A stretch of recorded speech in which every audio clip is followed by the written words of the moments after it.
जय श्री राम। हरतालिका तीज व्रत की सभी को बहुत बहुत शुभकामनाएं। सनातन धर्म में हरतालिका तीज का व्रत सबसे बड़ा माना जाता है। भाद्रपद मास के शुक्ल पक्ष की तृतीया तिथि को यह तीज का व्रत मनाया जाता है। यह जो व्रत है माता गौरी और भगवान शिव को समर्पित है। विशेषकर महिलाएं और कुंवारी कन्याएं इस व्रत को करती हैं।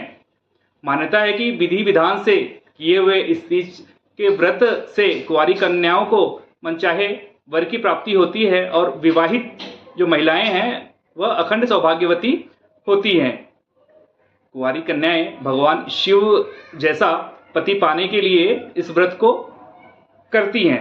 इसे तीज या हरितालिका तीज कहते हैं। जो हरितालिका जो वाक्य है यह दो शब्दों से बना हुआ है, हरत और आलिका। हरत मतलब हरण और आलिका मतलब सखियां। मतलब माता पार्वती की जो सखियां हैं, माता पार्वती का हरण करके उनको जंगल में लेके जाती हैं और जंगल में एक गुफा में वह भगवान शिव की आराधना करती हैं। शिव की आराधना करते समय वह रेत से एक शिवलिंग का निर्माण करती हैं और जो शिवलिंग का जो रेत से निर्माण करती हैं उस दिन ये भाद्रपद मास के शुक्ल पक्ष की तृतीया तिथि थी। चूंकि तृतीया तिथि को तीज कहते हैं इसलिए इसे तीज का व्रत या हरितालिका तीज कहते हैं। इसे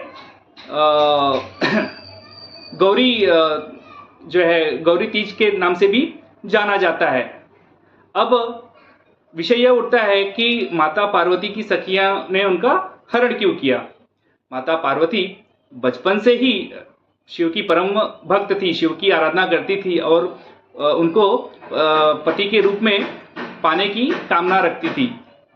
तो जब वह महल में ही भगवान शिव की आराधना करती थी तो एकदम कठिन आराधना से वह बहुत दुर्बल हो गई थी, जिससे उनके जो पिता थे हिमालय राज वो बहुत चिंतित हो गए थे।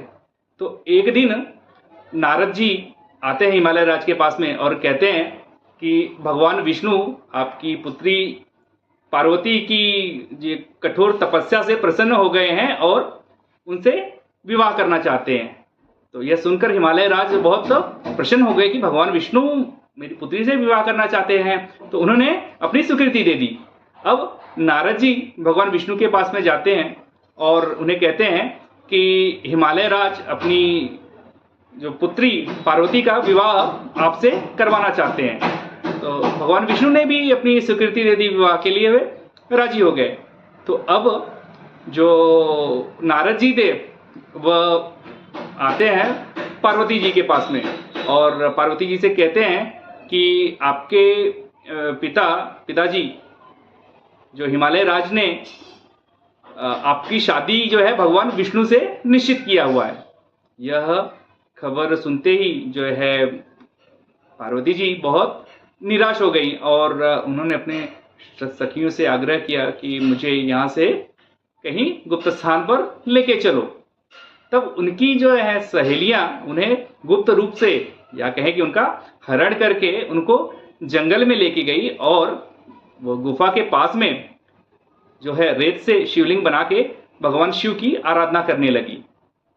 जैसा कि मैंने बताया, जिस दिन उन्होंने यह रेत से शिवलिंग बनाया था उस दिन यह भाद्रपद मास के शुक्ल पक्ष की तृतीया तिथि थी, इसलिए इसे तीज कहते हैं। भगवान शिव उनकी माता पार्वती की कठोर आराधना से प्रसन्न होके उन्हें मनचाहा वर दे देते हैं। तो पुत्री पार्वती की खोज करते करते हिमालय राज जब जंगल में आते हैं और पार्वती जी से पूछते हैं कि इस प्रकार से महल से आपके यहाँ आने का क्या कारण था, तब जो है पार्वती जी कहती हैं कि मैं जो है भगवान शिव की भक्त हूँ और उनसे ही विवाह करना चाहती थी। आपने मेरा विवाह भगवान विष्णु से निश्चित कर लिया, इस कारण से मैं यहाँ पे जंगल में आ गई। जब हिमालय राज को यह पता चलता है तो हालांकि उन्होंने पहले भगवान विष्णु को वचन दे दिया रहता है कि उनका जो माता पार्वती का विवाह विष्णु जी से कराने के लिए, लेकिन यह पता चलते ही वह भगवान विष्णु से माफी मांगते हैं और भगवान शिव से पार्वती माता का विवाह करा देते हैं। आशा करता हूँ यह जानकारी आपको अच्छी लगी होगी। हर हर महादेव।